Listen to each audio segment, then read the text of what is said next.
Welcome to Headlines. I am your host, Pax Smith, and this is your weekly non-news show. Coming to you on March 6th, 2020. Our top news story of the day is... Read the tweet. Schumer ripped Trump for criticizing federal judge weeks before Scotus threats. Oh man. Now this Chuck Schumer, this dude plays no goddamn games, alright? Chuck Schumer ripped Trump's Scotus? I mean, that just sounds bad already, okay?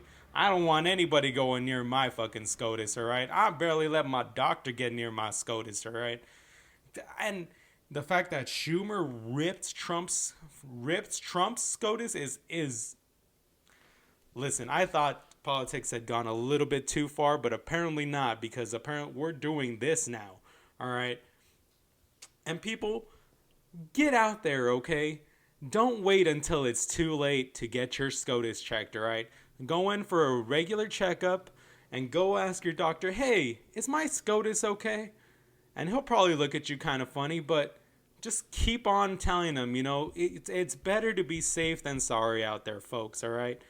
And if you don't get your SCOTUS checked, go ask Schumer. It sounds like he spends a lot of time there anyways. All right, moving on. Our second story. Tucker Carlson, identity crisis. Here's what Elizabeth Warren's campaign just proved. That Elizabeth Warren has an identity crisis? Wasn't that the main headline for Elizabeth Warren already? Wasn't the fact that she tried to believe that she's been like Native American and shit the entire time? Isn't that the whole reason why she has an identity crisis? I would have an identity crisis too, man. Shit. I have an identity crisis right now. Okay? Most people, when they hear me on the phone or anything like that, they think I'm white. All right? But then when I show up and they see this Mexican boy here with a freaking mohawk, they're like, "What the hell is going on here? Right? This isn't what I signed up for. I thought I was getting a nice southern white boy, and I get a Mexican from across the border." I have an identity crisis. Elizabeth Warren has an identity crisis, but at least mine is a little bit more legit than that. And everybody's saying that Elizabeth Warren lost her campaign or whatever because of her policies. It's because nobody trusts this fucking non-Native American ass bitch, alright? She's over here lying about about being Native American, like most women do, let's be honest. About being, "Oh yeah, I'm about 1/16 Native American, okay? I got a little bit in me." But it's like, nobody's gonna trust you after that, alright? And Trump came up with a perfect fucking nickname. If we can give Trump credit for anything, it's coming up with goddamn nicknames, all right? This dude knows how to roast, all right? This dude's been roasting people since he was on The fucking Apprentice. And if Trump knows anything, it's how to roast. Not only a good roast beef, but a good fucking person too, all right? I don't give a shit. I really don't give a shit about Elizabeth Warren, to be honest, guys. Yeah, it sounds like she just wants to say whatever the fuck she wants to say. Why am I talking about this? This isn't even part of the end. All right, moving on. Number 3. See it. Woman, 88, talks to quarantined hubby of 60 years through a window. Oh, that's tragic, isn't it, folks? Isn't it tragic? This woman has to talk to her hubby. Is that how she refers to him, as hubby? Or is this Fox News putting this in, hubby? Does anybody use hubby anymore? I don't think anybody, a 60-year-old woman or 80-year-old woman, 88-year-old woman should say hubby, right? That sort of checks out, to be honest. Through a window. I don't know if it's necessarily that bad, folks. It sounds like they're kind of just reaching for it. What if this woman is just tired of her fucking husband at this point, and she's just like, "You know what? I'm not going to be anywhere near you. The only way I can talk to you is if you are a window away from me, all right? If you're on the other side of the wall, all right? We can continue this marriage." What if she gave her fucking coronavirus. She gave her husband coronavirus just so she could get some goddamn peace of mind. And the husband is like, "Oh yeah, no, I totally have coronavirus too, babe. It's crazy. It's crazy. What would you say, wifey? Not like old people don't say wifey, right? People, I don't know which. My old lady gave my old lady fucking coronavirus. It is heartbreaking, folks. That coronavirus has split up another beautiful, beautiful couple. All right, moving on. Number 3. Did I do number 3? You're right. We're on number 58. Number 58. President to inspect tornado damage in Nashville. Jesus, man, I swear, my language is getting way worse after I keep reading you guys these headlines. All right. Following disaster declaration. President Trump. See, now this is, I was talking about this a little bit earlier, okay? But why haven't we been able to chase our tornadoes? Do you know what I'm saying?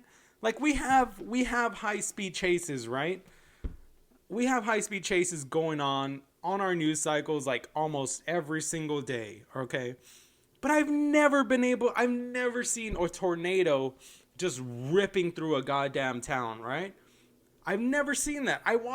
Where are these things? I think that would be way more fucking newsworthy, all right? Because we only get the videos or the pictures of tornadoes doing damage to a goddamn town after it's already done. I don't want to see all the rubble. I want to see the tornado going through that goddamn town, ripping everything apart. I may be a fucking asshole. I probably am. But that sounds like a whole lot more exciting to me than anything else. All right?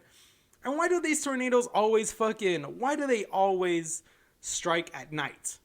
Somebody answer me that too. Can we invent some goddamn infrared, some night vision so we can capture these tornadoes on camera? Please, guys, come on. News, there's an idea for you right there, news people. All right, get these tornadoes on camera, ripping shit up. That's all I ask for.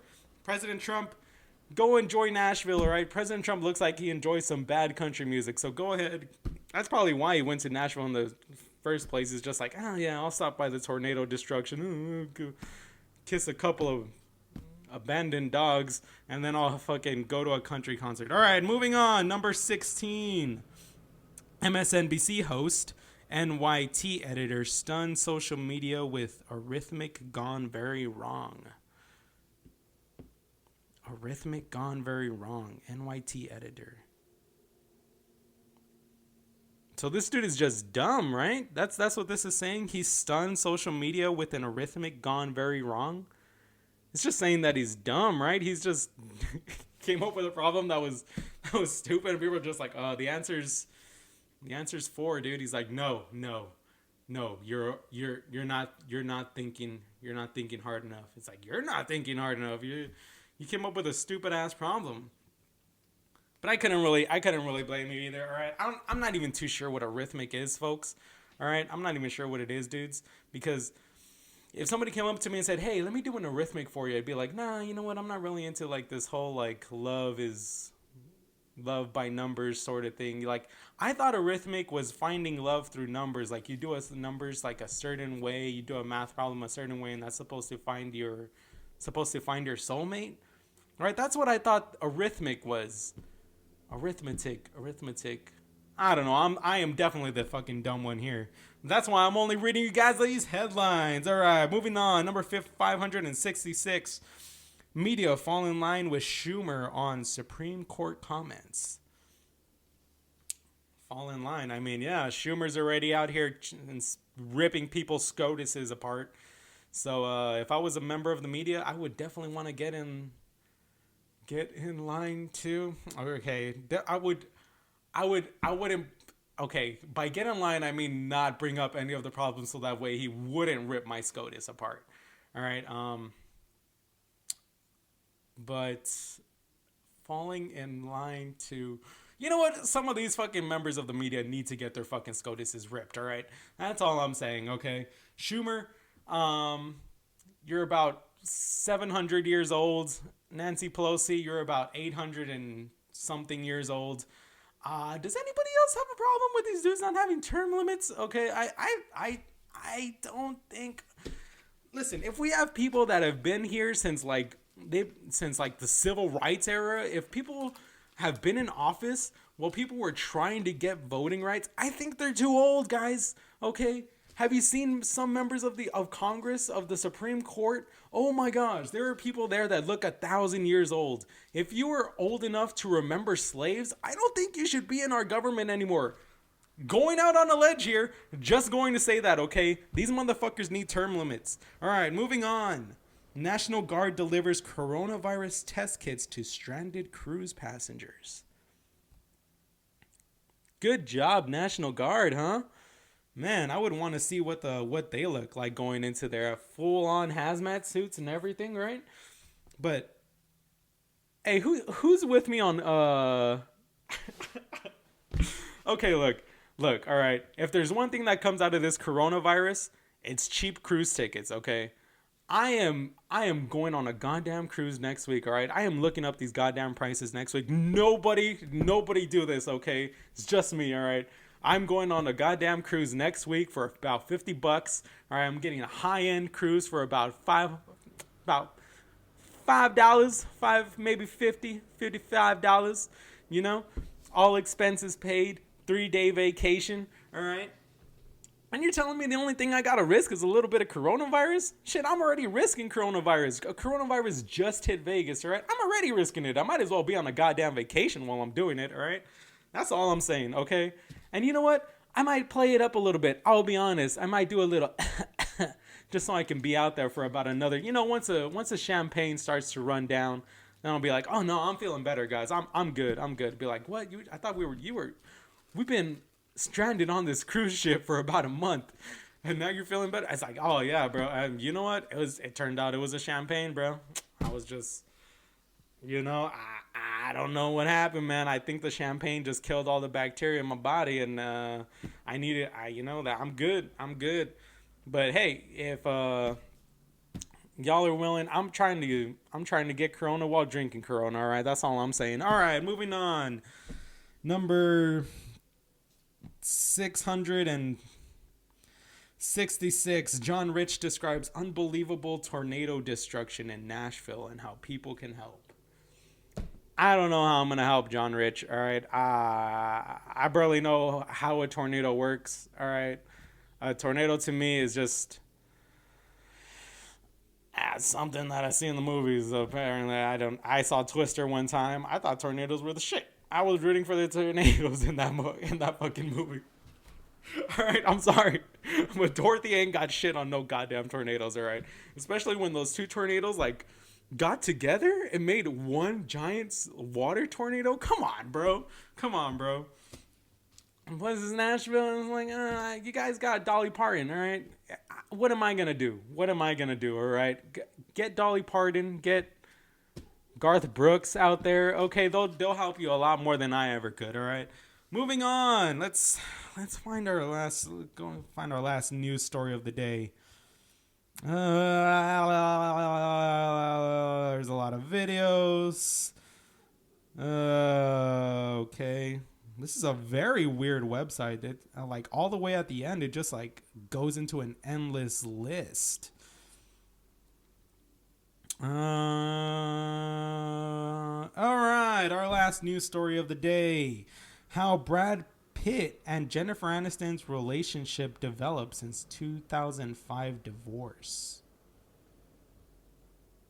I mean, is Brad Pitt still with Angelina? I wouldn't really know about this. Is Brad Pitt... They're both extremely hot still, aren't they? Aren't they both just extremely hot people at this point, too? And Jennifer Aniston, man. Jennifer Aniston, she was one of my first celebrity crushes, all right? I fucking love me some Jennifer Aniston and shit. I love me some pointy-ass titties, bro. I don't really know, man. I fell in love with her with Friends. Jennifer Aniston was literally the only reason why I watched Friends, because it was not a very good show, all right? I was much more of a Seinfeld guy. But Jennifer Aniston, Jennifer Aniston can get it, yo. Brad Pitt can get it too, I'll be honest, right? Did you see him in fucking Once Upon a Time in Hollywood? God damn, yo, what the fuck? I never had a man crush before, but I wanted that man to crush me, you know what I'm saying? Alright, and that has been your weekly dose of nonsense brought to you by me, Pax Smith. And I will see you all next time.